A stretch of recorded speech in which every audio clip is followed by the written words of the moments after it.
안녕하세요.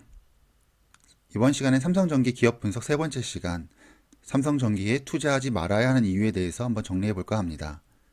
정확하게는 삼성전기에 투자하지 말아야 되는 이유가 아니라 지금 투자할 때 뭔가 삼성전기 리스크 요인이 어떤 게 있을까 제 나름대로 좀 정리를 해봤습니다. 지난 시간에 정리했던 거 간단히 정리해 보면 삼성전기 투자 포인트 세 가지, 첫 번째 MLCC 가동률, 그리고 두 번째 카메라 매출 다변화 플러스 이거의 핵심은 폴디드 줌이었다. 그리고 세 번째, 기판 솔루션 부분이 계속 적자에서 이익이 확대되면서 상태가 좋아지기 때문에 MLCC 가동률과 카메라 쪽 그리고 기판 솔루션 모두가 좋아지기 때문에 현재는 삼성전기에 투자해도 된다. 그래서 저 같은 경우에는 장투 계좌에 이걸 포트를 추가했고요. 그래서 결론은 MLCC 따라 전체 투자 방향을 결정하자. 가동률이 계속 꾸준하고 전장 비중이 늘어난다면 삼성전기는 장기로 들고 가도 된다. 카메라 모듈 쪽은 양의 증가는 확실한데 가격은 아마 쉽지 않을 것이다. 그래서 중국 3사의 비중과 애플의 신규 진입이 어떻게 될 것인지 좀 보면서 결정하면 되는 거고, 기판 솔루션은 무조건 좋다. 내년까지는 그냥 신경 끄자였습니다. 그래서 현재로서는 내년 전망 매우 좋기 때문에 꾸준히 모아도 되는 상황인 거고, 단 MLCC 가동률이 하락한다면 비중 축소나 혹은 제외가 필요하다로 저는 결론을 내렸습니다. 그렇다면 미스터 마켓이 지금 현재 투자하지 않고 있는 이유는 무엇일까? 즉 리스크 요인이죠. 어떤 게 문제가 되고 있을까? 첫 번째, 제가 생각하는 첫 번째 이겁니다. 12월 24일 기준 시총이 12.5조, 그리고 21년 이익이 1조에서 1.1조 예상하고 있습니다. 추정 EPS 12개월 포워드 가이던스죠. 한 9,000원 정도, 9,000원에서 만원 정도인데, 이렇게 된다면 추정 PER은 16.8에서 19배입니다. 그럼 일반적인 제조업에서 15 이상이면 최상위권입니다. 그러면 이게 추가로 더 상승할 여력이 있을까? 라는 생각이 들고요. 그 MLCC 평균 판가가 18.3% 하락 중입니다. 이렇게 가격이 하락한다는 건 과잉 공급 상태 아닌가? 그리고 확실하게 성장할 전장용 MLCC는 10% 미만이다, 비중이. 이게 확장 가능할까? 그리고 카메라 부분 이익이 유지 가능할까? 이거에 대해서 좀 정리를 해볼까 합니다. 첫 번째, 비싸지 않은가? 그냥 일단 최근에 12월 2일 기준 NH투자증권에서 가져온 보고서입니다. 그 리포트를 보면 2019년, 20년, 21년, 22년의 매출액과 영업이익, EPS, ROE를 좀 봤는데요. 그냥 12월 24일 기준 16만 7,500원입니다. 요거 기준으로 2020년 에스티메이션에서 예상치 PER 22, 내년 거 17, 2022년 거 15.5. 그러면 현재 기준도 2022년까지 땡겨온 겁니다. 이후에 더 늘어날지 몰라도 일단 적어도 PER 15 이상은 확실히 준다는 가정인 거고, 대부분의 애널리스트가 지금 20만원 이상을 얘기하고 있다는 거 보니까 PER 20 이상을 삼성전기에 줘도 된다고 생각하는 겁니다. 이 멀티플이 왜 바뀌었을까? 라는 생각을 좀 해봐야 될 것 같고요. 이건 대신증권에서 12월 21일 날 나온 리포트입니다. 역시 동일한 방법이고요. 이번 년 22, 내년 16, 내후년 17 역시 비슷합니다. 여긴 지금 22만원 예상을 하기 때문에 22만원 하면 PER 역시 22에서 23 정도 될 겁니다. 그렇다면 뭐가 바뀌었기 때문에 이렇게 더 많은 멀티플을 줄 수 있을까? 예전 거 한번 쭉 히스토리를 좀 찾아봤습니다. 삼성전기의 한 15년 정도의 그래프고요. 이전에 대세 상승기가 두 번 있었습니다. 2010년에 한 번, 2018년에 한 번, 그리고 지금이죠. 그럼 이때는 뭐가 바뀌었길래 쭉 올라갔고 그리고 내려갔을까? 그 2018년은 어떤 것 때문에 올라갔고 내려갔을까? 이걸 좀 찾아보면 이번 연에도 뭐 때문에 올라갔고 혹시나 다음에 올라가거나 내려갈 수 있는 이유를 좀 찾을 수 있을 것 같아서 한번 찾아봤고요. 일단 가장 확실한 건 기업은 매출 및 영업이익이 늘어나면 주가는 당연히 올라가야죠. 그건 무조건 디폴트입니다. 그래서 일단 2010년을 한번 보니까, 이건 지금 NH투자증권에서 본 리포트에 있어서 가져왔는데 이전 게 없어서 딴 쪽에서 잠깐 따왔습니다. 2009년, 10년 거는요. 사실 재무제표 기준이 2010년에 회계 기준이 바뀌어서 IFRS 기준 어쩌고저쩌고 하는데 중요한 거 아니고요. 일단 매출만 보면 2008년에 한 3조 했고요. 2010년에 연결 기준입니다. 4.3조 정도 했고요. 요거 좀 다릅니다. 2010년에 5.6조, 2011년에 6조, 2012년에 8조, 즉 2013년엔 8.2조. 2008년부터 2013년까지 매출은 꾸준하게 우상승했습니다. 특히 2011년부터 12년까지는 거의 퀀텀 점프했고요. 한 30% 이상 매출이 떴죠. 근데 주가를 보면 2010년 한 6월 정도가 맥스치입니다. 한 15만 5천 원 정도 되는 것 같고요. 그리고 이후에는 떨어졌다 자꾸 올라갔다가 쭉 하락을 했습니다. 여기서 좀 그런 게 2008년, 9년, 10년까지 쭉 올라갈 때 쭉 올라간 건 맞습니다. 그럴 수 있죠. 영업이익도 같이 올라갔거든요. 10년까지 5천억 찍고. 그런데 조금 이상한 게 2011년 6조, 2012년 8조, 2013년 8.2조. 매출의 정점은 8.2조인 2013년입니다. 그리고 영업이익도 2010년이 맥스치 찍었는데 그때 5천억이었는데 2012년이 5,800억이거든요. 즉 2012년을 찾아보면 한 11만 원이 맥스치로 2010년에 15만 원보다 한 30% 이상 떨어져 있습니다. 즉 매출도 올라갔고 영업이익도 올라갔는데 2010년 대비 떨어졌고요. 뭐 ROE나 EPS는 당연히 영업이익이랑 연동되기 때문에 뭐 정확하게 연동되진 않지만 그냥 비슷할 거고요. 그렇다면 왜 2012년에 떨어졌을까? 그리고 2018년에는 2017년, 18년에 다시 한번 대상승기가 있었는데 이건 지난 시간에 잠깐 얘기했듯이 MLCC의 초호황기였죠. 그래서 매출이 6.8조였는데 2018년에 8조, 그리고 영업이익이 3천억에서 1.15조까지 올라갔습니다. 그래서 쭉 올라갔다가 2019년에 다시 한번 10만 언더를 깨고 한 8만 원까지 9만 원까지 내려왔는데 이때는 왜 갑자기 내려왔을까? 즉 매출은 8조인데 영업이익이 7,300억으로 줄었습니다. 즉 매출과 영업이익이 늘어난다고 해도 쭉 올라가지 않고요. 그리고 매출은 버티더라도 영업이익이 떨어지면 뭐 당연하게 주가는 떨어집니다. 그럼 제가 궁금한 거는 현재 2020년 예상은 8.4조의 매출에 8천억의 영업이익입니다. 내년 9.5조, 영업이익 1.1조입니다. 늘어난 거 맞죠?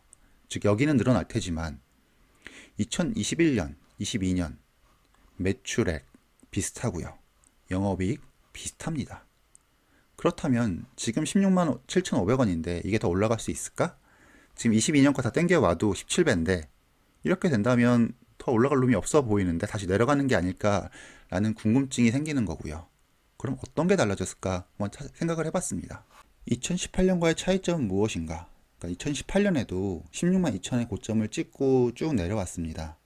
그러니까 16만 2천 원이면 그때 2018년 기준 EPS 기준으로는 멀티플이 19배고요.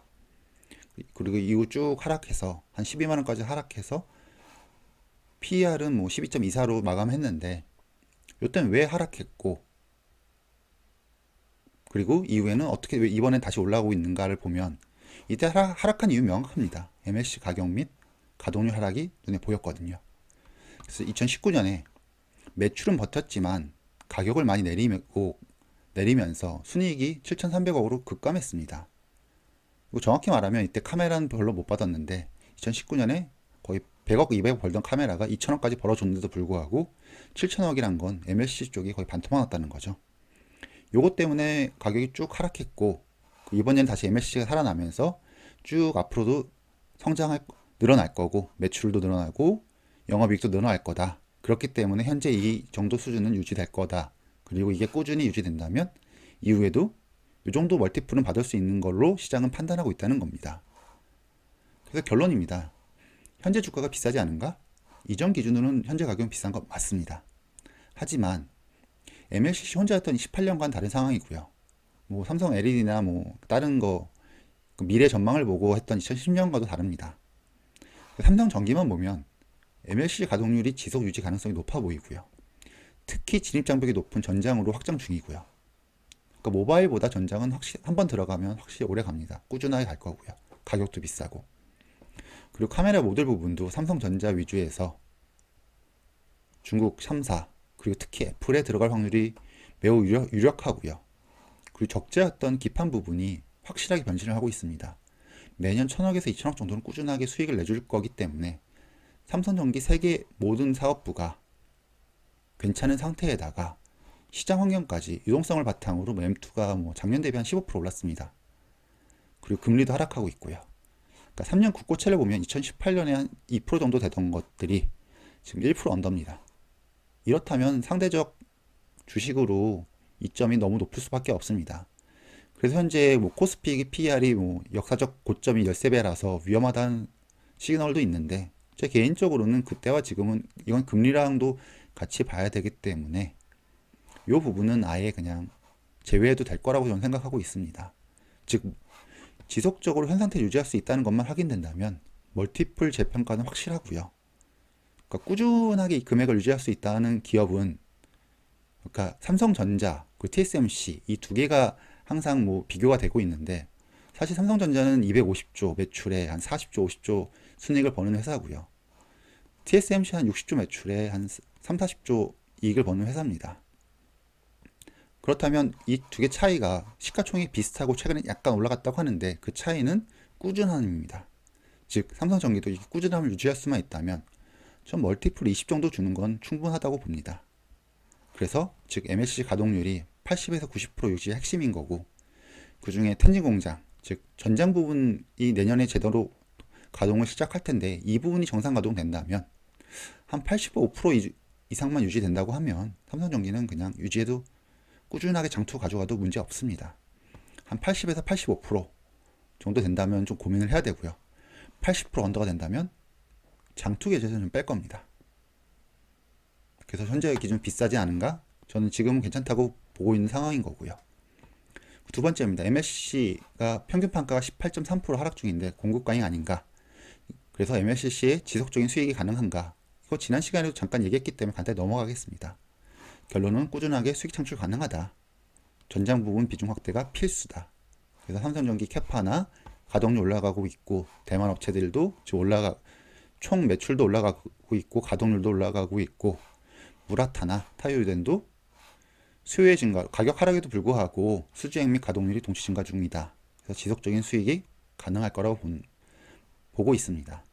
그리고 세 번째, 카메라 부분 이익이 유지 가능한가? 그러니까 플래그십 수량이 감소하고 있고 중가 모델 진입하고 있으나 판매 단가 하락 불가피한데 이익 낼 수 있나? 그리고 애플에 들어갈 수 있나?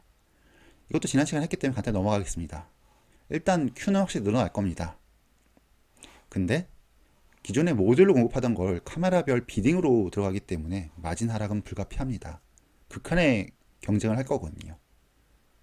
그래서 결론은 유지하기 쉽지 않을 것으로 예상하고 있지만, 그리고 현 상태만 유지해도 성공하는 걸로 생각하고 있지만, 이 P를 얼마나 선방하느냐, 그리고 중국 3사의 비중이 얼마나 증가되고 있는가, 그리고 애플에 어떤 방식으로 신규 진입을 할 건가, 이게 매우 중요한 상황인 겁니다. 그러니까 애플에 바로 직공급을 하면 베스트인 건데, 지금 삼성과 휴대폰과 좀 관계가 있기 때문에 LG 이노텍을 통해서 액추레이터 부분만 좀 우회해서 판다 이런 얘기도 있고, 이건 어떻게 될지 좀 봐야 되고요. 제가 요즘 살짝 카메라 부분에서 고민하는 거는 중국 3사의 비중이 증가되고 이쪽이 좀 늘어나야 되는데, 중국 스마트폰 시장이 지금 4분기에 매우 안 좋습니다. 지금 나중에 한번 시간 내서 한번 얘기를 할 건데, 작년 대비 역성장을 꾸준히 하고 있거든요. 그렇다면 얘네 비중이 올라가더라도 이 부분이 좀 좋지 않을 것 같아서 카메라 부분은 개인적으로 그냥 쏘쏘일 거라고 예상하고 있습니다. 애플 진입하지 않는 이상 크게 좋아질 것 같지 않고요. 단지 그냥 기판 솔루션 부분이 오히려 이쪽을 커버 쳐주는 그런 상황이 될 거라고 저는 예상하고 있습니다. 그래서 결론입니다. 미스터 마켓이 투자하는 않는 이유, 현재 너무 비싸지 않은가? 더 올라갈 룸이 있을까? 전 가능할 거라고 보고 있고요. 역시나 핵심은 MLCC 가동률, 그리고 전장 비중. 그 두 번째, 판가 하락 중에 MLCC가 꾸준히 수익 창출 가능할까? 가능합니다.